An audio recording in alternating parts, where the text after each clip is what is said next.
What? Most of the folks involved in the company have been in the property tax business for about 9 to 10 years.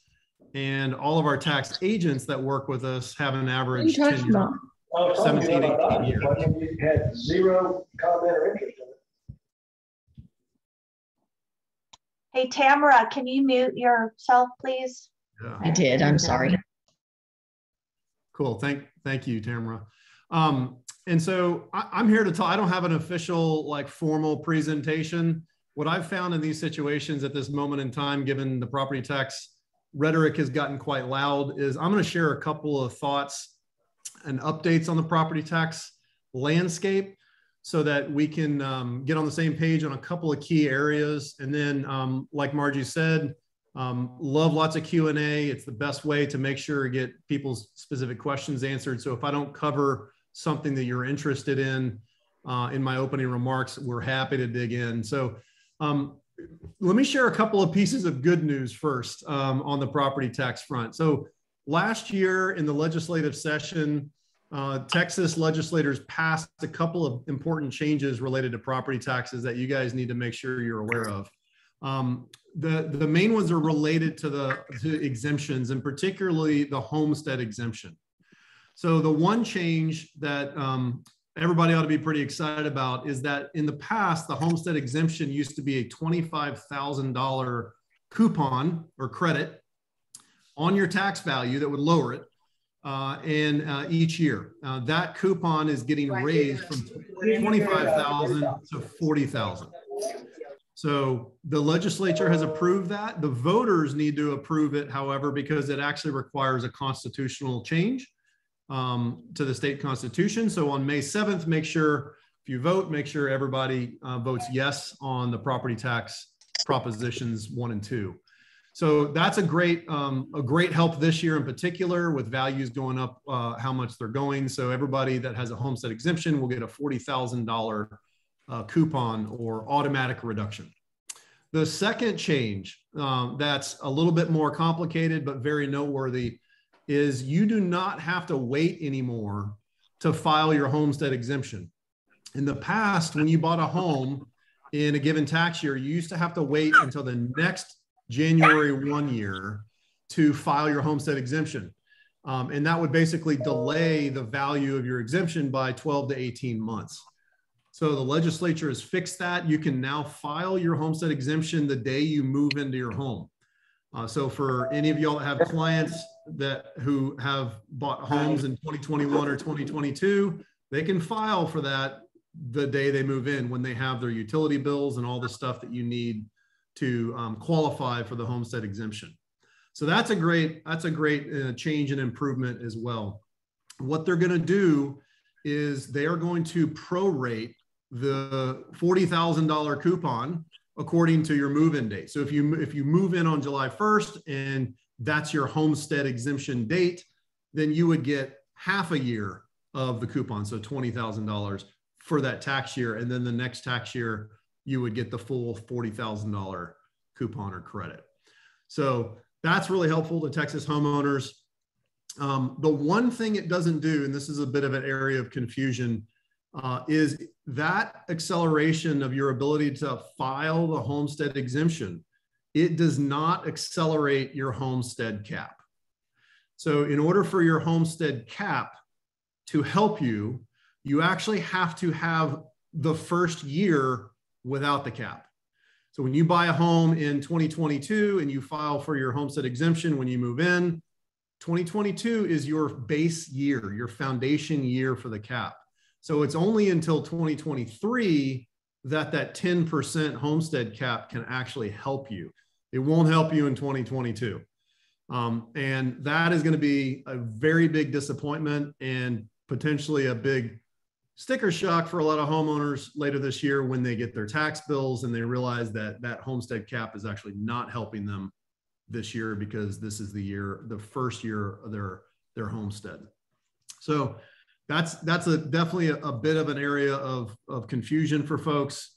A couple of other things I want to cover kind of before we start opening it up for Q&A. These are some kind of common misperceptions or myths There to the homeowner, there really is no risk to protesting. The county is legally not allowed to raise your value because you protest or in a protest. They're not allowed to do that. And secondly, just by protesting and lowering your tax value, it doesn't hurt your market value at all. Most folks understand that are real estate professionals understand that the market value is what it is. It's the market value. Your tax value is a very different thing. And the tax values in the county systems are not good and accurate representations of real-time market value, rarely.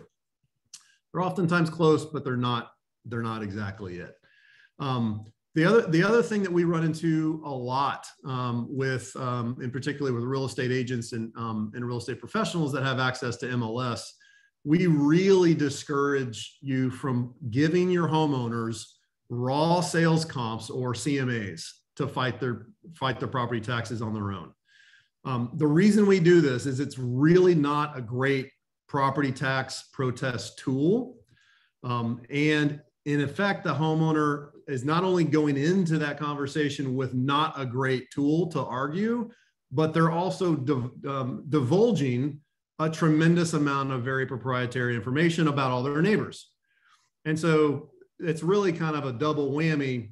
And we really discourage people from just going straight into those conversations with the county with raw comps. Not to get into too many details about it, but raw comps are not what the county considers adjusted values.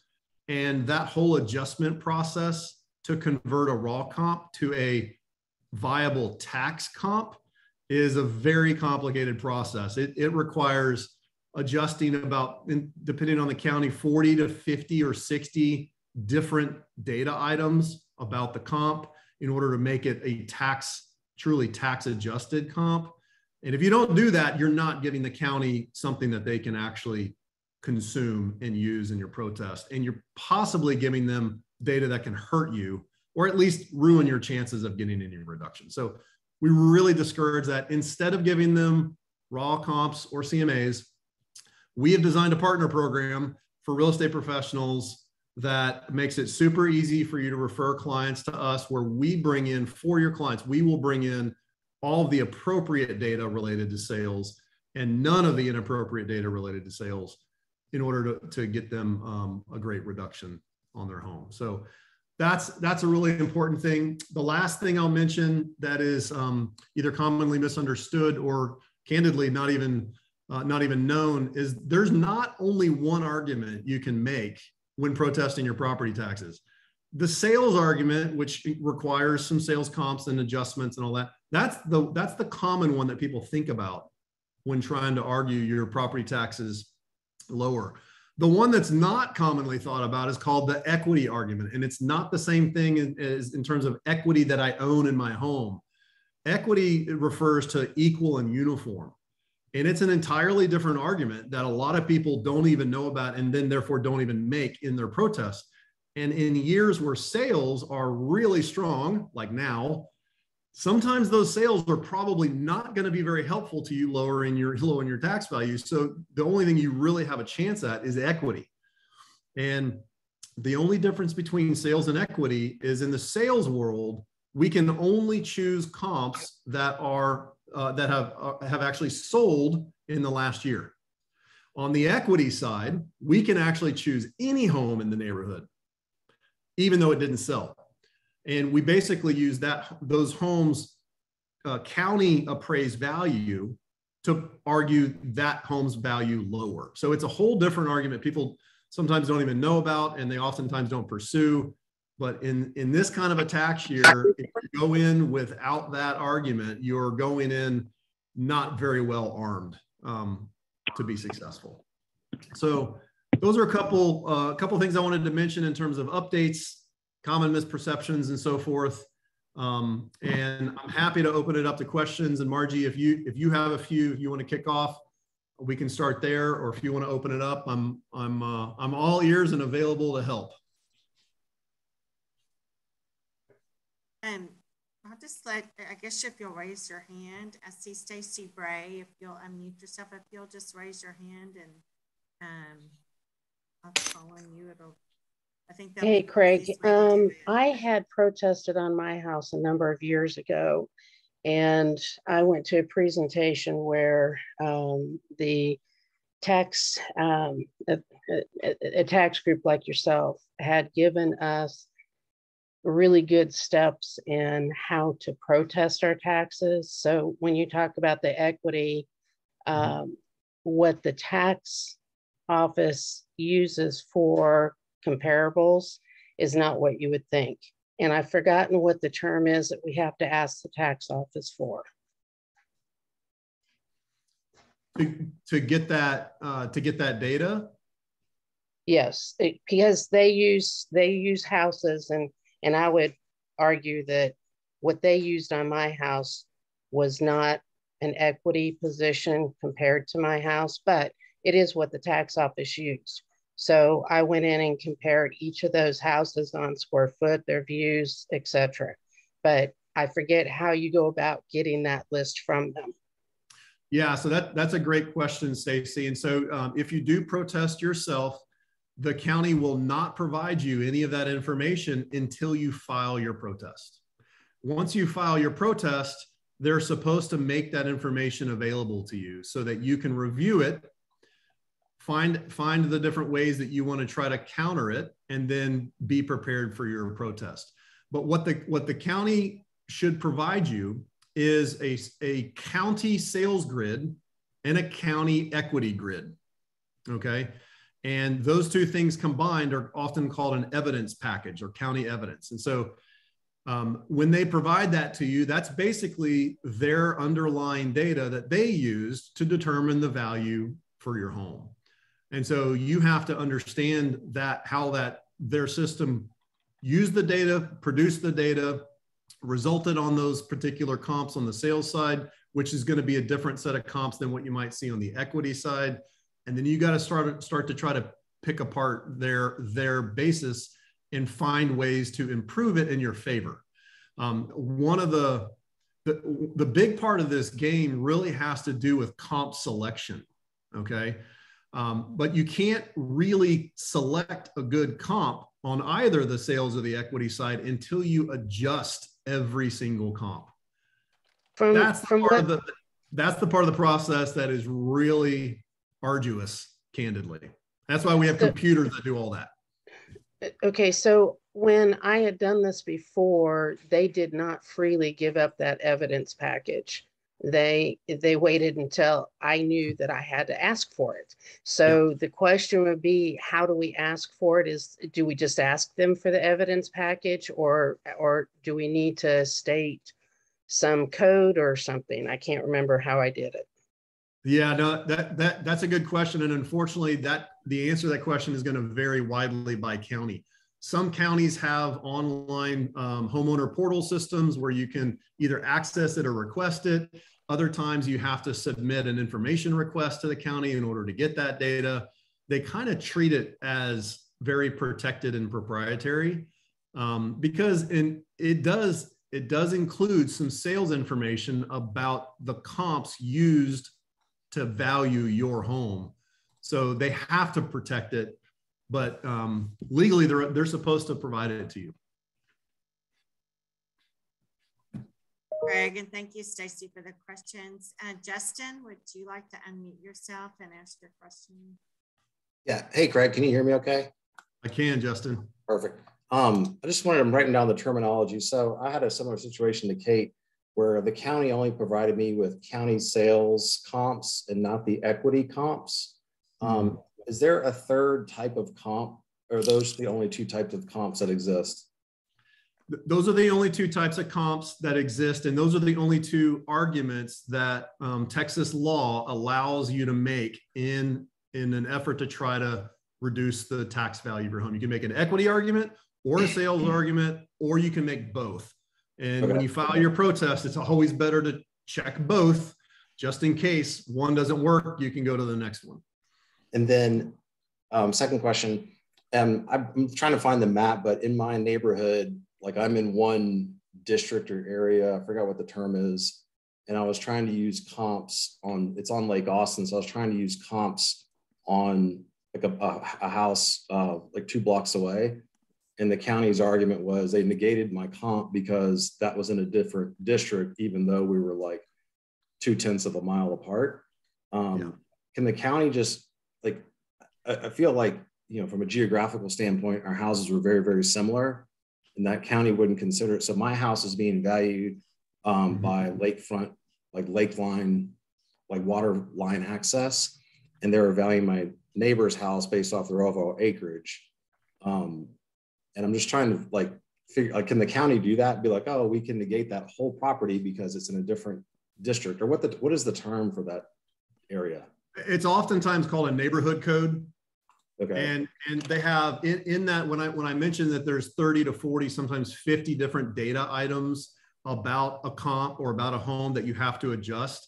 A lot of those data items aren't only your basic, like it's bedrooms and baths and garage and deck and pool. It's not just that stuff. It's also a bunch of these codes. And so you got to dig into these codes that the county uses to try to determine a geography, try to determine condition. And they have these, you know, and every county does it different. That's what makes it really tough. They have different codes, different frameworks that they operate under, and they might change them from year to year.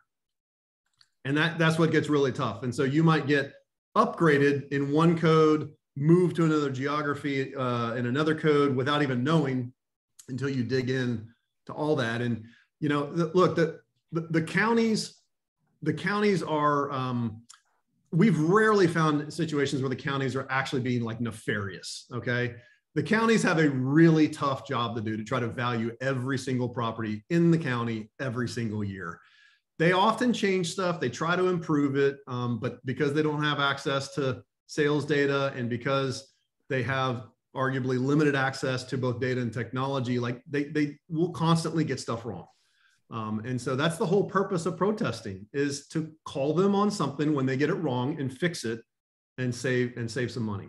I had one more follow-up question, sorry. Yeah. I've had a few neighbors successfully protest where the value of their lot has been reduced in half. So like my lot is, the county values at 600 grand roughly, and they're valuing my neighbor's lot at 300 grand because they successfully protested. Can I just now use their successful protest as evidence? You can, if you find out about it in time before your protest hearing and it's in the county system. Okay. Yes. Thank you. Yeah, good question. Justin, we'll go to Pam and then Kate and then Jeff. Hi, I did a class a few years ago, and then it seemed like TCAD changed their protest method. But it seems like they're really pushing everybody to do these streamlined online protests, and that doesn't give you the opportunity to ask for the evidence packet. Right.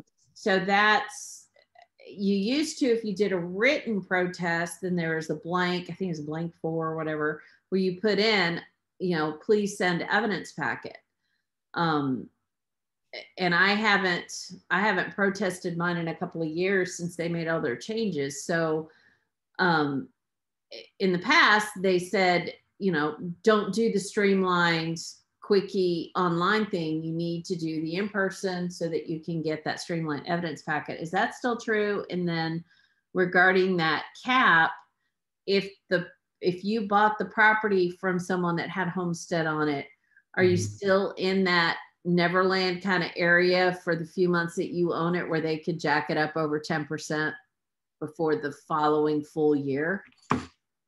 Yeah, great couple of questions. Let me tackle them in that order. So a lot of counties do have these express protest, or I think Williamson calls it an express inquiry or express protest process.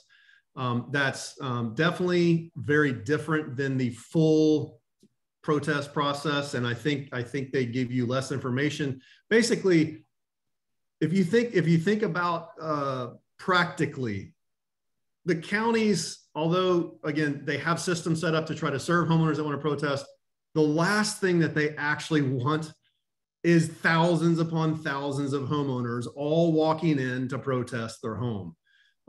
The manpower required to hold all those hearings, provide all that data, and so forth is very costly, very timely, and the like. So of course, they're going to be encouraging people to head down the express route.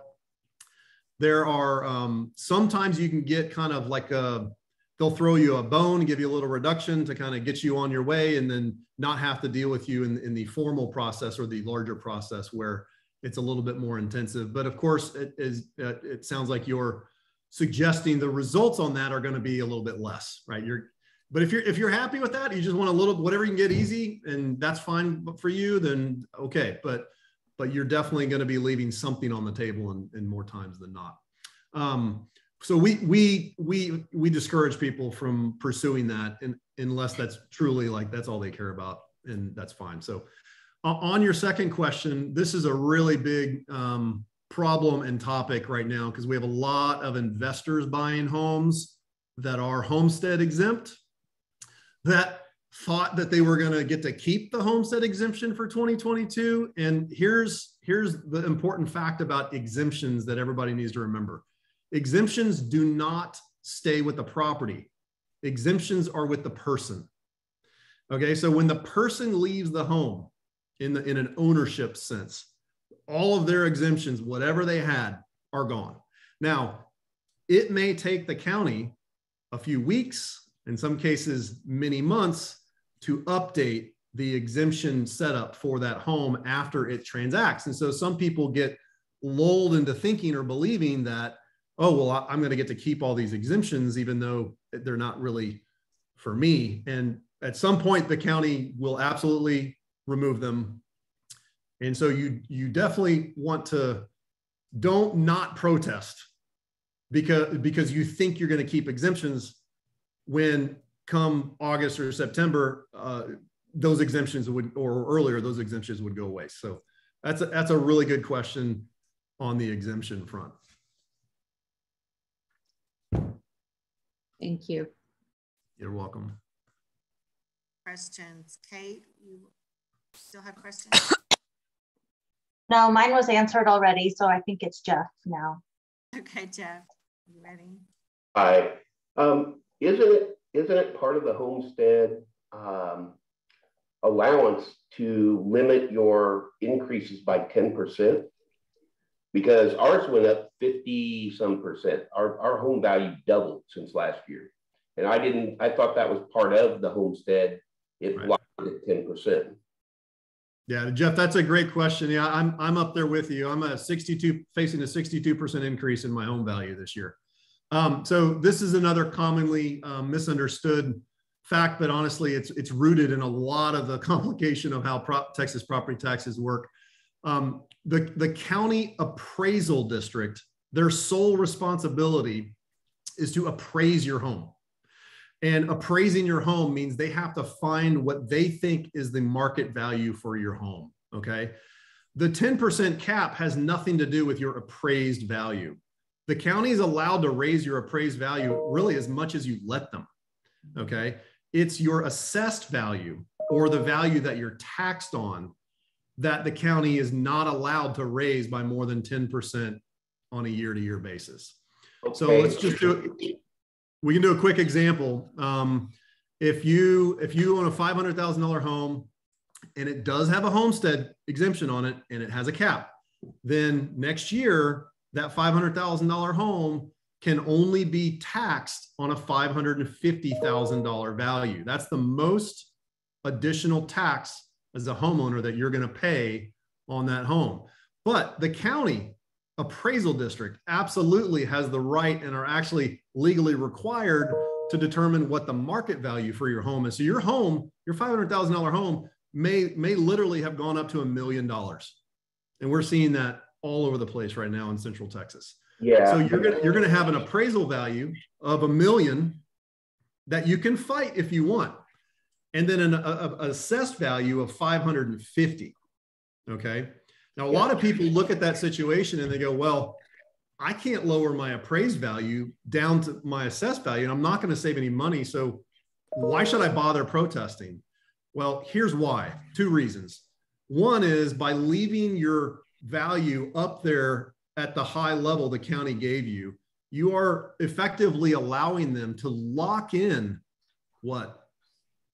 Another 9 years of 10% tax increases. Okay.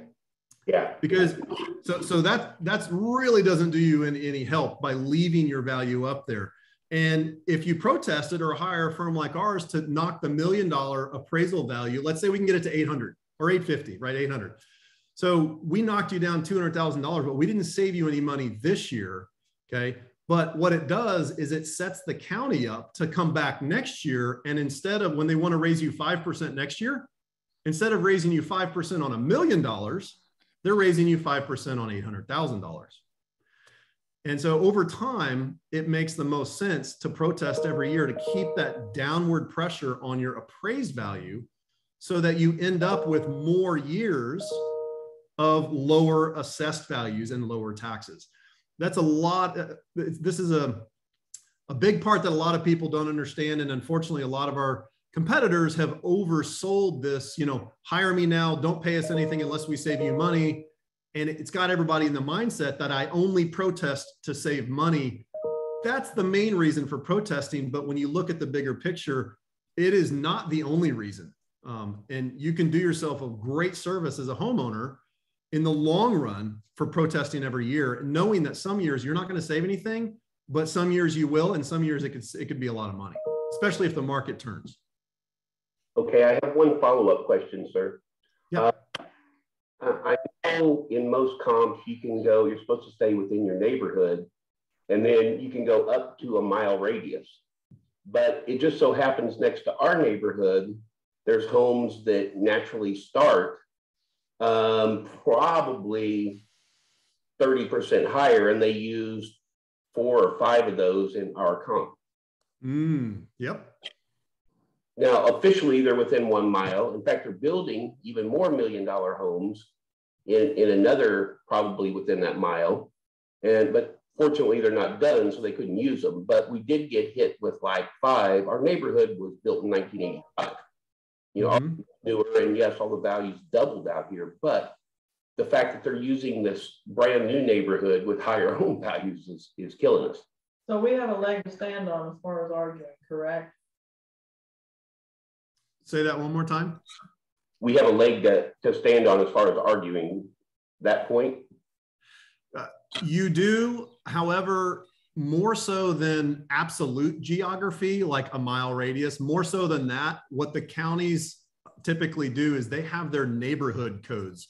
So they will define certain neighborhoods and draw geographic boundaries around those neighborhoods, and they will have a strong preference for staying within those neighborhoods the way they define them. Sometimes it doesn't necessarily mean that it's a mile radius. And so like in your situation, you can have a neighborhood that is right next to a much more expensive neighborhood. And when they make that jump or that leap to try to compare comp to comp, what you're going to find is that when the county does their adjustments on those much more expensive homes, they're having to adjust them so much relative to your home that it reduces how comparable that home really is to yours. The beautiful round face with the button nose. If everybody could mute, please. So I hope that makes sense, because that's actually one of the games that we really look at closely, because when we do our comp selection for our sales argument and our equity argument, we're looking for comps that we can adjust the least, that are the most helpful to your home in reducing the value. And when we can show that we only had to reduce the home by a 2 percentage point value, that's a really good comp. But if we have to adjust that home by 35%, that means that the data makeup of that home isn't actually very similar to yours. We had to adjust it so much that it's not a true comp. And so the county will make those changes. They'll play some of those games sometimes and use different comps in different neighborhoods. And yeah, if you can catch them doing that and it's not either fair or accurate, you can definitely use that to your advantage. Thank you very much. I You're also, welcome. you would post your contact information in the chat for us, please. We didn't quite hear that. Courtney, I believe you're next.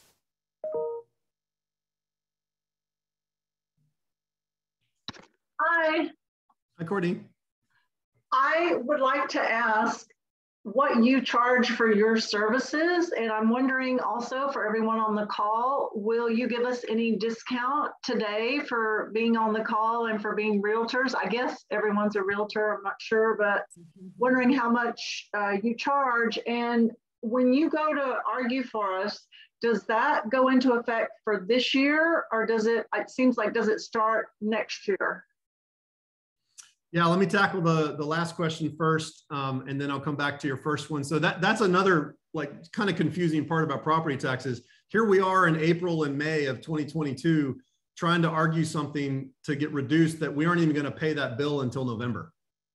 And so this whole process of trying to get your values lowered, because your value is one of the two variables in the calculation of your tax bill, the other one being your tax rate. Right? They have to get all this stuff done early so that they can then calculate your tax bill. So it is for your 2022 tax bill, which you will receive in October, November, maybe early December timeframe. So that's the purpose of why you would protest right now. You can't do anything about last year. It's done. You get one chance per year to protest, and if you miss it, there's no going back. You can't go back and protest past years. And so that's why it's important to protest every year. So I'm glad you asked the first question, because one of the things that we decided long ago as a company is that although we could try to develop our own brand and marketing and reach homeowners all by ourselves, I've never been a believer of getting to market all by yourself.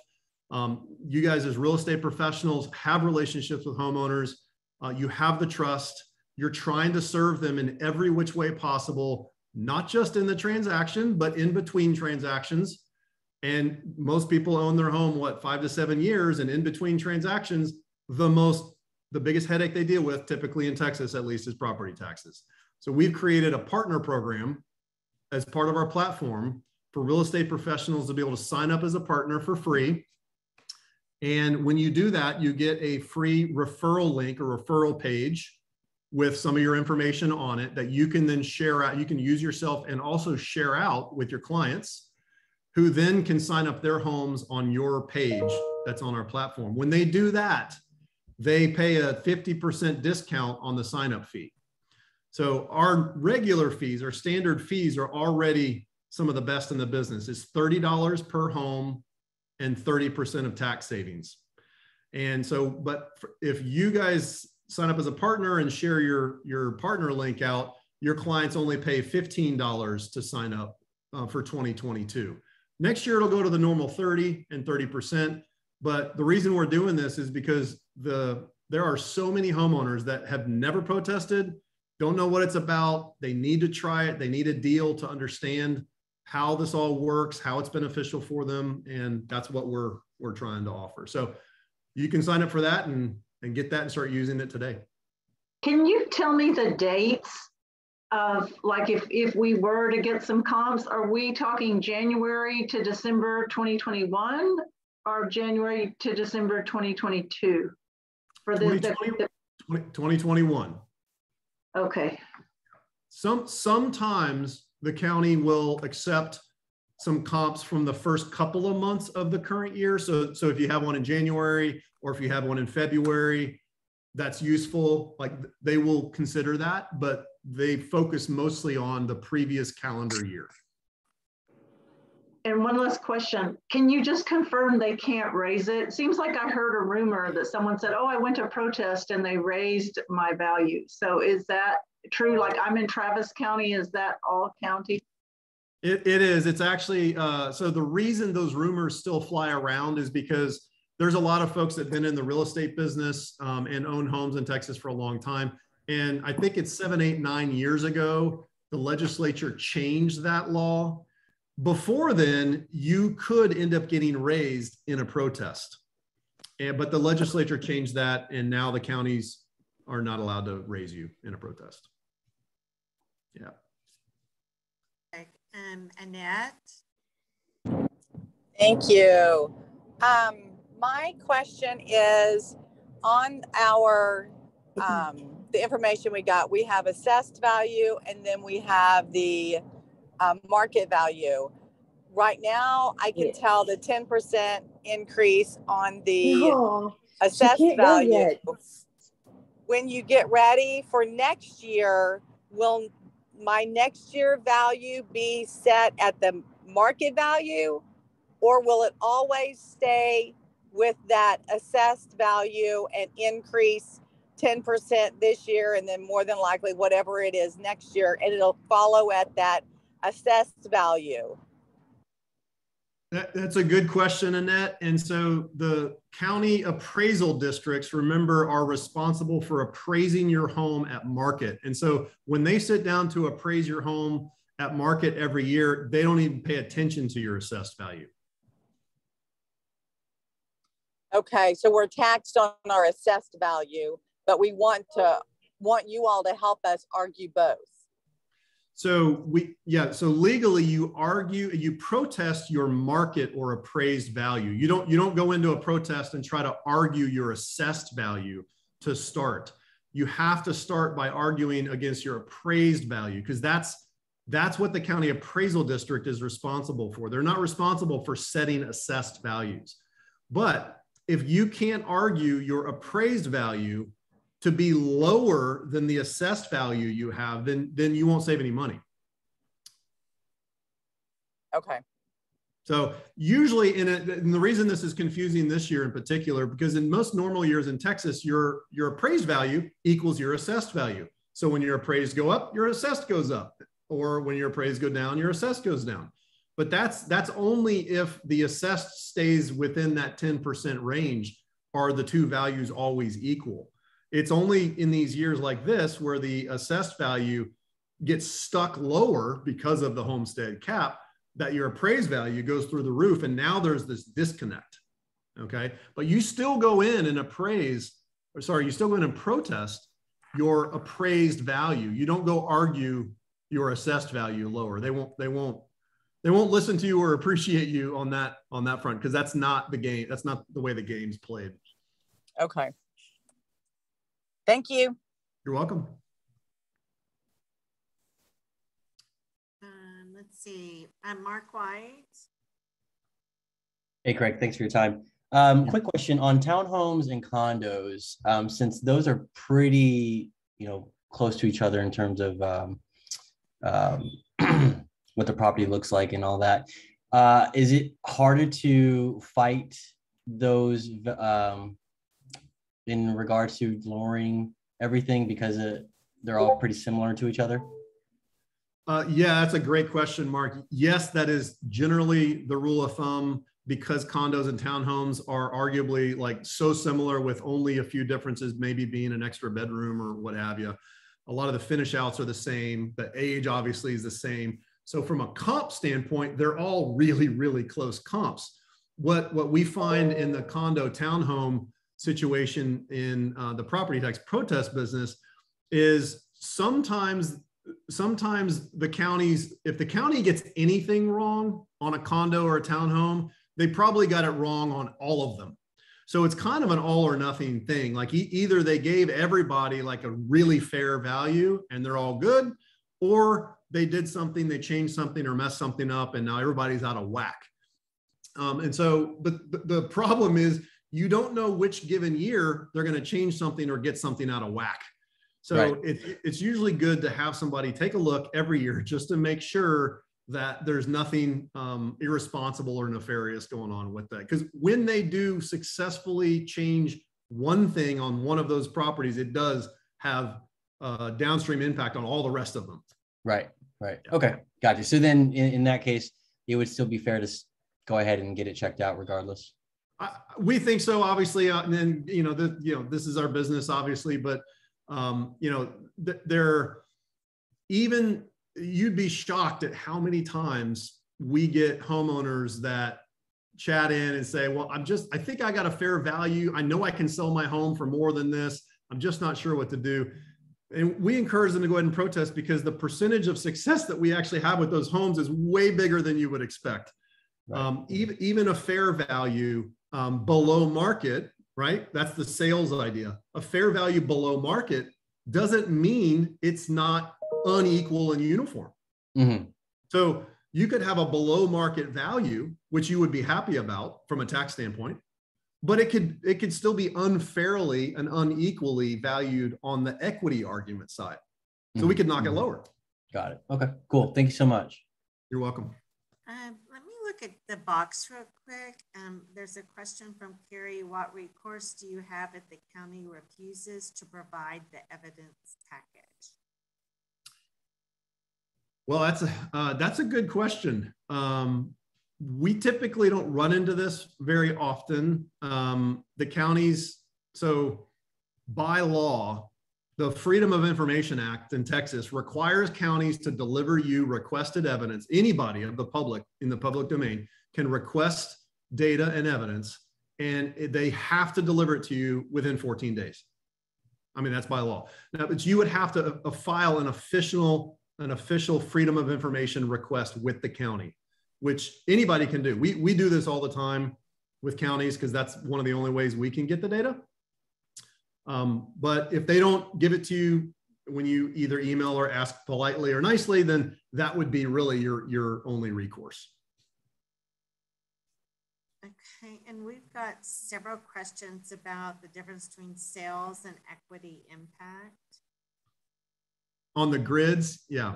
Mm-hmm. Yeah, so every year, these two different arguments that you can make to as part of your protest, every year it changes which one is going to have a better chance than the other. And in this year, because sales oftentimes are so much higher than they have been in the past, a lot of the sales grids or the sales arguments that you might normally make in a year, they're probably not going to have values that support a reduction for your home. So last year we started leaning more heavily on the equity argument, and this year I'm expecting that we will really lean heavily on the equity argument, because when we look at the actual sales from MLS, we're going to see that, you know what, these homes are actually selling for even a lot more than the county thinks they are selling, and so it's not going to be helpful to protest.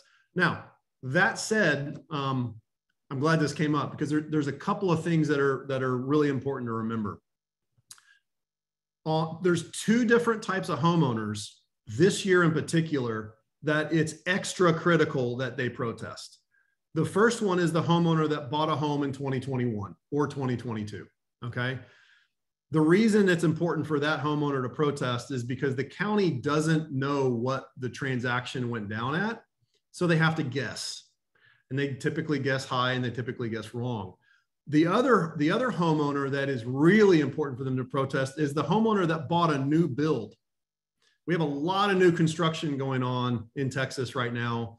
We did last year, and there's a lot of new builds that have been purchased in 2021 and 2022.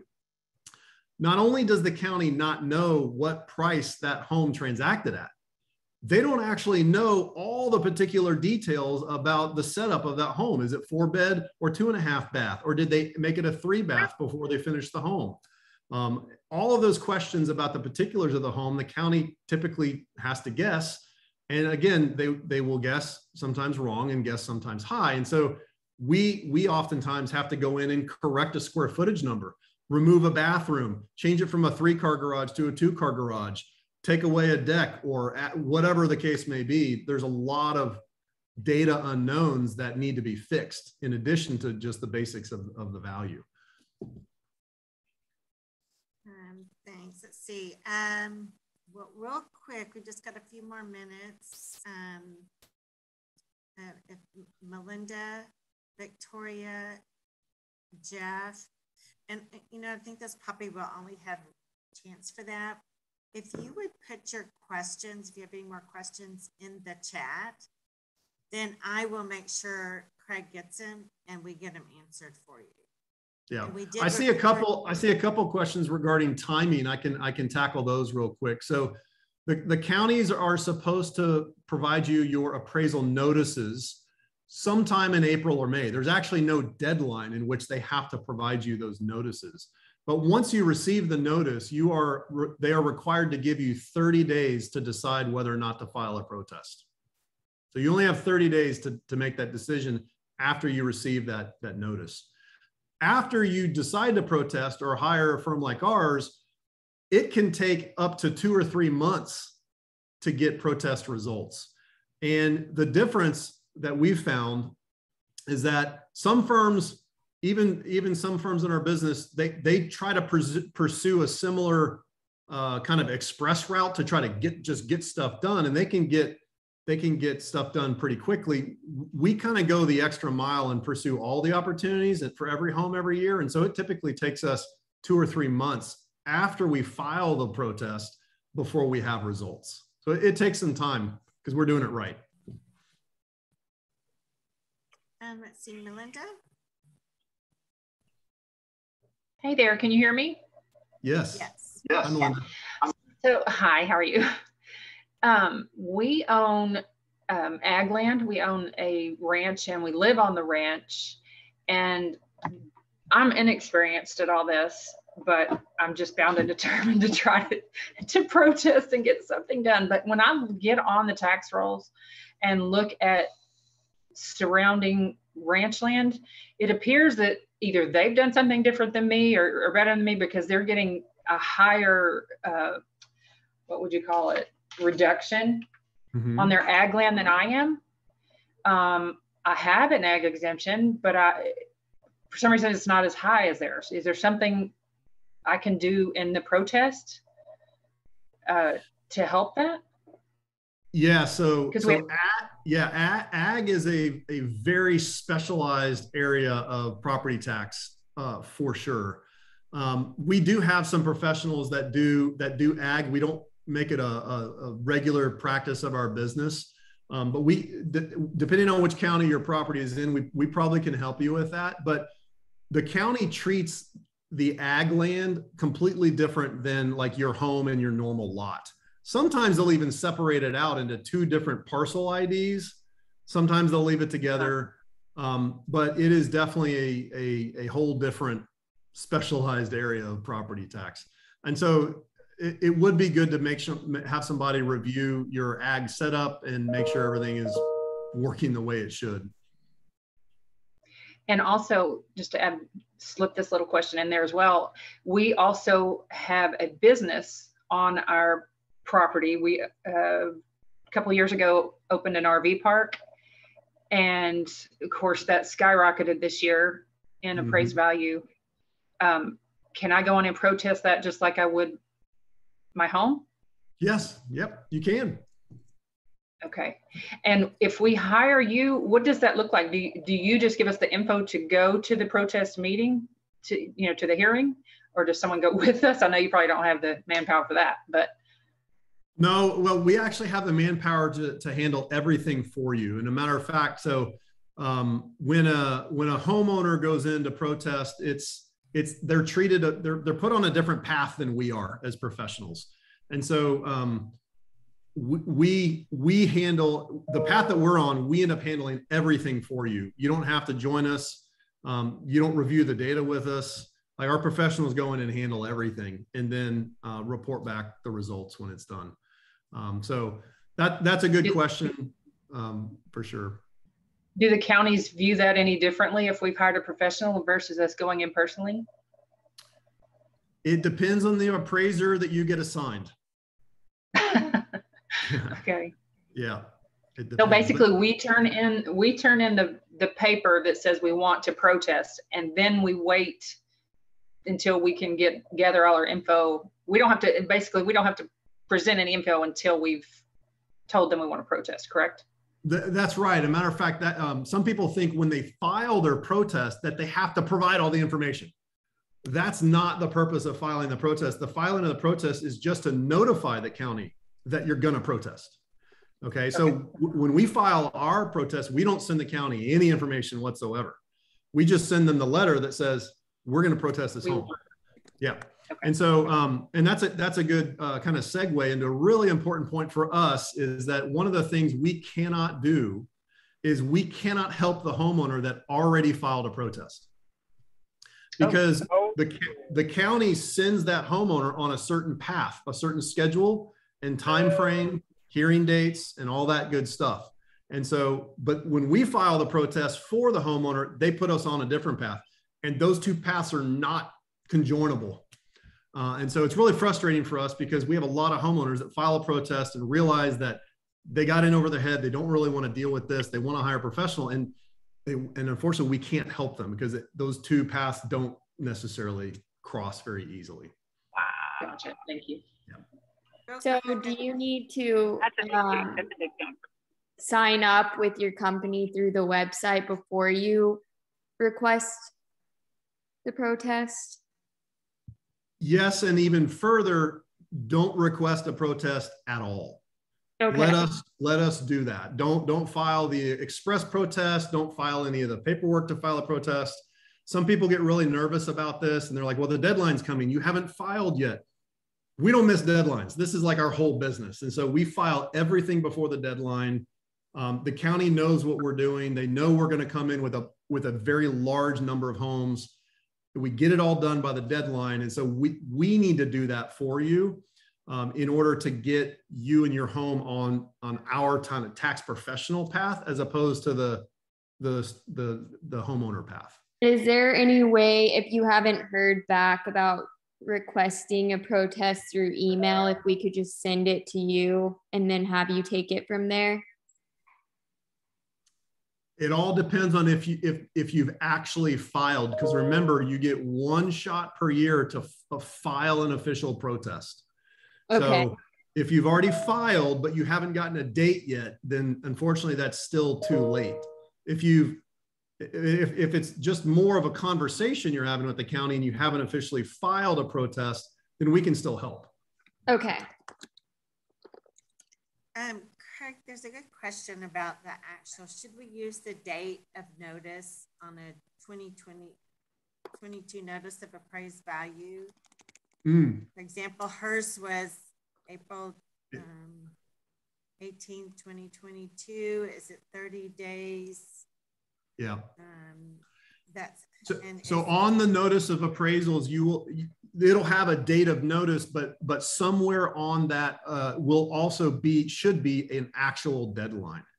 And so 30 days is the minimum requirement. A lot of counties give people more than 30. I think Harris County's data came out like April 1st or 2nd this year. Their deadline's not May 1st or 2nd. It's still May 16th. May 15th is the normal deadline in Texas for most counties, but that's a Sunday this year. So that's why they bump it to Monday. So this year for most counties, it's May 16th. So look for the protest deadline date on your appraisal notice, not necessarily the notice date. And can you just about your fees, explain your fee system? Yeah, we're trying to make them as simple as possible. It's $30 per property to sign up.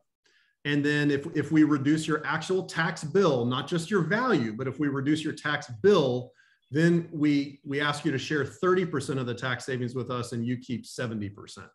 Most firms are that are in this business, they ask for 40 or 50% of the tax savings, which we just think is a little too high. Yeah. And our last ones, and just as a reminder, I'm going to let Justin ask his questions. Craig, we're so grateful for you taking the time. I've posted his contact information, but you can get it through the site of Home Tax Shield. I will look over all the questions. If there's any I feel like we didn't address today, then I will have him answer them. All of you all were contacted by sales reps, our business development reps for Capital Title. And some of you it may have come through by your realtor. They can reach out to one of our reps. We did record this. We know it was a lot of information, and so we do want to get that to you. So if you are someone that was a client of a realtor, then would you contact your realtor, because that's who's going to have the information from the sales rep. And Justin, we'll let you ask the next couple of questions and then we'll call it a day. Thank you all so much for joining us.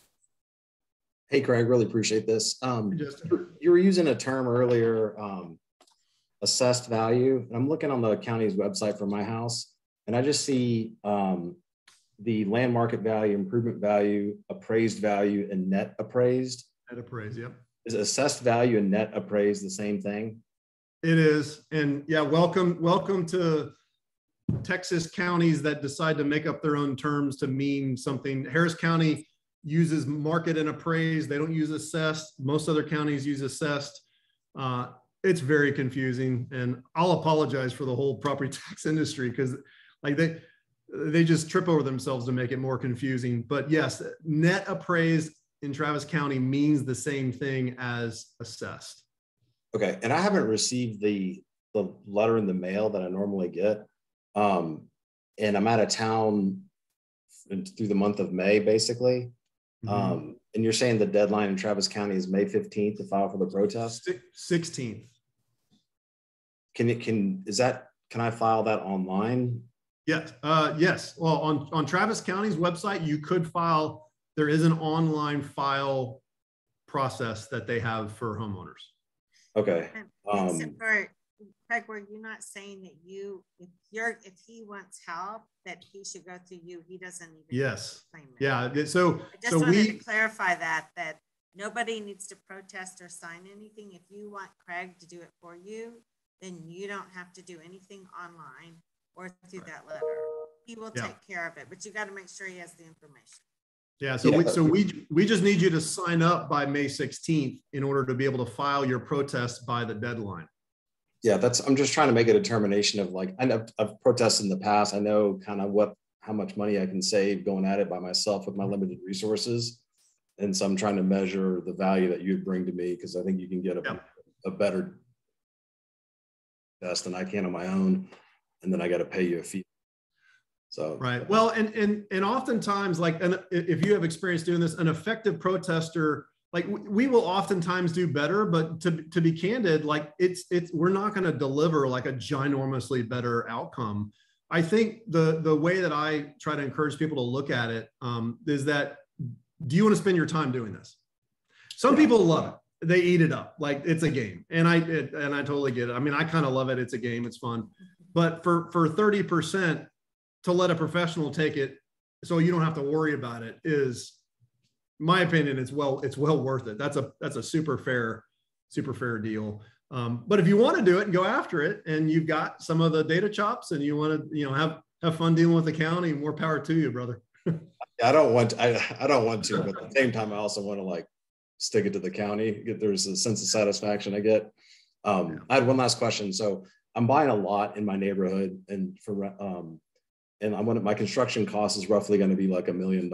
So the value of the lot, let's say, is 500 grand, and then the house is $1 million. So I'm in it for 1.5 million. The houses in my neighborhood are appraising between $3 and $4 million bucks. Wow. So are you saying that as soon as I move in and I've got 1.5 million sunk into this thing, the county's going to come along and be like, hey, nice $3 or $4 million house you got there. Here's your tax bill. And then, so I have to make the equity value argument in that scenario. Yes. Okay, that's next year's problem. So I've already reached out to you on your website. So okay, good. Yeah, and I wanted to mention that because I know there's a lot of folks on, and so although we'd love to like personally connect with every homeowner and every real estate professional, like especially like it is virtually like impossible for us to do that right now. And so I know Margie shared our info. We have a great support team. And so if you email me directly, I will warn you that there's a good chance I may not be able to get back to you very fast. So please use our web chat. We're all on there. I'm on there a lot. And it's a great way to make sure you get your question answered timely, because we really only have 2.5 weeks before the deadline. Quick question, Craig, is if somebody has already said they wanted to use another company, but they would rather go with you, what are their options? So if they've already hired them this year and they want to switch to us, is that right? Do I understand that correctly? Yes. Okay. So the way that the property tax business works when hiring professionals is the other firm would have already filed something with the county paperwork wise. If they file your protest, and sometimes you won't know, but if they've already filed your protest and then you hire us, we can't file another protest because that's your one shot on goal. So you would need to find out if they've filed a protest first. And if they haven't, then you can hire us and the county will just simply switch the paperwork from them to us, and then we can file your protest. Okay, and somebody has already tried to use that outreach at hometaxshield.com and they got an error message. Outreach, hometaxshield.com. I tried it and it works fine. Works fine? Okay, good. Well, Gotta be nervous. Okay, good. All right, just to make sure.